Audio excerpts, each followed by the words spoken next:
What is the moment you realized you were dating a keeper? Posted before but it still holds true. She prefers pancakes, while I prefer waffles. It was around midnight and I couldn't sleep, so I snuck out to the store and bought a box of pancake mix to surprise her in the morning. I came back, got into bed and nodded off. At one point I felt her get up and heard her go into the bathroom. I passed back out. We were sitting down to eat breakfast that next morning when I pulled out the pancake mix and said, "I know how much you like pancakes, so I snuck out last night and got this." She smiled, walked to the freezer, and pulled out a box of eggs while saying, "I don't have a waffle iron, so I bought these last night." That was the moment. Yes, I get it. You think it's just like Gift of the Magi. I was in college. I was working 2 jobs, 60 hours a week. I met her on a Cupid. She would come over and we would hang out. Often we would watch a movie and I would fall asleep exhausted. She would put the covers over me, go downstairs, walk past the front door, through the dining room, the kitchen and into the computer room to say goodbye to my dad. Every time she left, she made sure to say goodbye to my parents. Edit, I was informed I didn't actually answer the ops question. The moment was when my father stopped me one day and told me something along the lines of, "For the last X time Samantha has been here, she has come down and said goodbye to me after you fell asleep on her. If you keep doing that you are going to lose her." My husband and I met on eHarmony. I let him know from the start that I had a young child and he assured me that he was okay with that. My son was 1.5 months old when we met, long story, and when he came to pick me up on our first date, he brought my son a teddy bear that played music and a pack of cute Valentine's Day bibs. I thought that was a really sweet gesture. We had an amazing first date and we started dating regularly. He was there for me when I was going through the challenges of being a first-time mother, trying to breastfeed, and, ultimately, finding out I couldn't make enough milk to feed my child and having to put him on formula. I was devastated. For a man I just met, I couldn't believe he was so willing to help in a situation where most men would turn tail and run. But that wasn't the clincher. One night, he was sitting in the recliner at my parents' house holding my son and trying to burp him after a feeding. He had him propped up on his shoulder and was speaking to him softly. I don't think he thought I could hear, but I heard him say, "Come on, little guy, burp for daddy." After the circumstances surrounding how my son came to be and all that I had been through in the recent months following up to his birth, I felt broken, like no one would ever want me, let alone truly love me and my child. I'm happy to say he proved me completely wrong. We've been together for almost 5 years, married for over 3.5 years, and we are expecting baby #3. I personally don't have those moments that people talk about when they know it happened. I usually remember the progression. For me though, one day I kind of realized I had been thinking about us all the time. What I mean by that is before we met, I had plans and visions of traveling to different places and doing different things. I would hike the AT and cycle across America. I would go to new cities and find a great job. I would have all these adventures and meet all these people.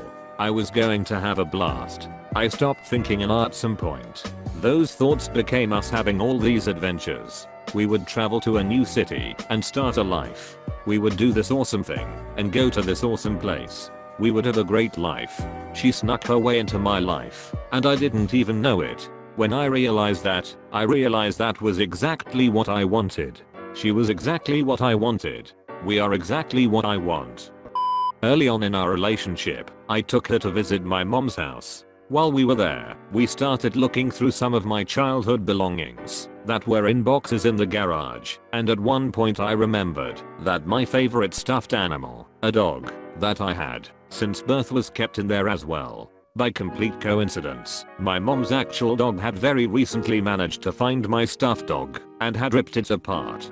There was a trail of stuffing leading outside to the doghouse. I felt abysmal at seeing my favorite childhood toy destroyed like that, but I wanted to try and maintain my composure since this was still in the early days of my relationship with this woman. It was no use. My lip quivered and some decidedly unmanly tears were shed. This woman, this wonderful young woman, picked up the remains of my not stuffed anymore dog and said that she could fix it, and she did. His ears were forever lost, and now he has sort of a two-face thing going on. But he's whole again, and now I've passed doggy down to our son. When he showed up on my doorstep with wine in San Francisco, after driving 8 hours as a surprise. Somehow he managed to keep it all a secret till he was there. I thought I wasn't going to get to see him at all that summer. His reason? He just missed me. My boyfriend and his family have this little ritual where they squeeze each other's hand 3 times to signify I love you, 4 times as a return to signify I love you too. I didn't know that he had told me he loved me in this secret family way until after we told each other with words how we felt. All that time he'd been telling me he loved me, and I was never saying it back because I never knew not to make a big deal out of it, not to get me to say it back, not because he wanted anything, but just because he wanted to tell me he loved me in his own special way. When I found that out, I think I realized that this was more than love. I don't know if this will mean anything to anyone but me, but I think it's painfully romantic, and it makes my heart hurt. I came home from the bar with 3 to 4 drunken people at about 3 AM. This was her apartment, and I had just moved in. We woke her up being drunk and rowdy. She came downstairs, made everyone some food and got beers. Took care of everyone till they sobered up or passed out. In the morning, after everyone left, she said to me, "Don't you ever bring all those mother duckers in my house at 3 AM without letting me know you're coming, so I could have cleaned up." We'd been dating long distance for a few months, and then one night he surprised me by popping over unexpectedly. I leaped out the door and attached myself to him. Hadn't really realized how much I needed him before that. He moved in right then, and it's been the best 12 years of my life since. My older sister came to visit when I first began dating my girlfriend. I had told my girlfriend how close I was to my sister and how wonderful she was. Previous girlfriends had found my sister threatening because of our closeness. My girlfriend couldn't come over due to obligations until about 10 PM on the evening my sister arrived. My sister was in the guest room in bed beneath the mosquito netting. I live in the tropics. When my girlfriend and I walked in the room, she lifted the netting, crawled in next to my sister, and gave my sister a big hug, telling her how happy she was to meet her. They have been close ever since, and my girlfriend and I have been married now for 24 years. When I pooped, her bed was very sick, some kind of food poisoning, and had literally no control over anything. Woke up covered in poo and just said oh my god and ran to the bathroom. Came back and everything was already cleaned up. Fresh sheets, mattress flipped, and she never did anything but make sure I was okay. She's comfortable enough to clean up my poo. Keep her. I knew who she was before I met her. There was a lot of buzz surrounding her. When I held her hand, I had trouble letting go, almost like there was a warm sweet force keeping them together. On our second date, she wore all white with a unique hat that grabbed my attention and made it hard to discern her smoky eyes, but it meshed well with her face. She brought me over to her house, and I felt a stinging sensation in my chest, evoking a swelling sensation of life and vibrancy I had never felt before.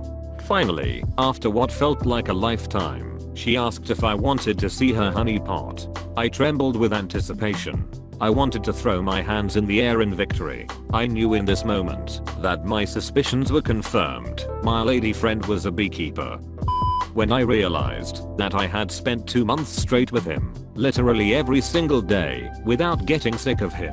I've always been super independent, and I usually got sick of people quickly. My relationships never lasted more than a few months. We've lived together for a little over a year, and I still get butterflies when I come home to him.